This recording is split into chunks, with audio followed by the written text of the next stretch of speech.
Spain in mourning beginning this morning after 2 terrorist attacks. Tammy, the hunt is still on for the main suspect. Yeah, that's right, Kevin. The man who drove the van through Barcelona's Los Ramblas is still on the loose.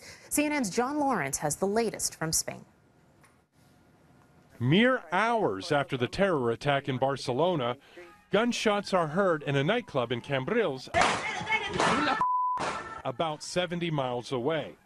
Authorities say at least 7 people, including a police officer, were injured when alleged terrorists drove an Audi A3 into a group of pedestrians. Police say all 5 suspects are dead. Authorities believe a third incident, this one a house explosion in Alcalá on Wednesday, is linked to the attacks in Cambrils and Barcelona. 1 person was killed in the blast. Whoever is responsible should know that the United States of America, together with our allies, will find and punish those responsible and drive the evil of radical Islamic terror from the face of the earth. We should be united in standing against hatred, standing against bigotry, and standing against violence and terrorism. And I think that's something that all of us should do clearly and unequivocally. The Barcelona attack is the deadliest event on Spanish soil since the Madrid bombing in March 2004.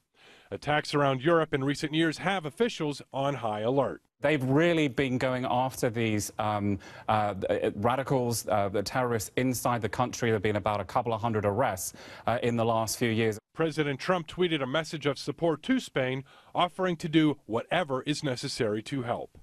John Lawrence for Breakfast Television in Toronto.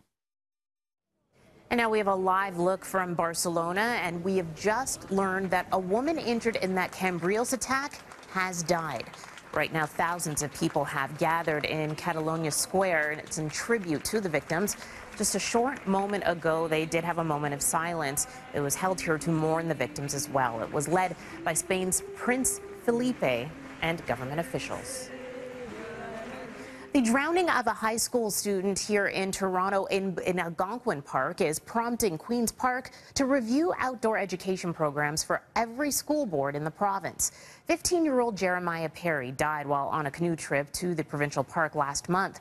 On Wednesday, the TDSB said Perry was one of 15 students who did not pass a mandatory swim test before the trip. In total, 32 students were on the outdoor excursion.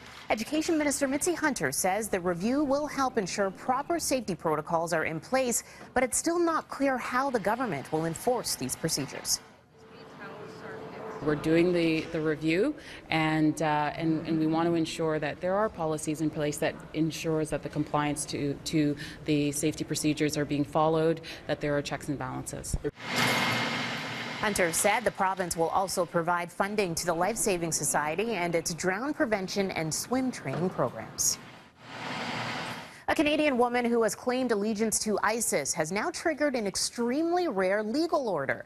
A judge has given prison officials authority to forcibly remove the terror suspect from her jail cell. Rahab Dugmash faces a total of 21 charges, some of them terror-related, accused of pledging allegiance to ISIS while attacking people at a Canadian Tire at Cedar Brae Mall back in June.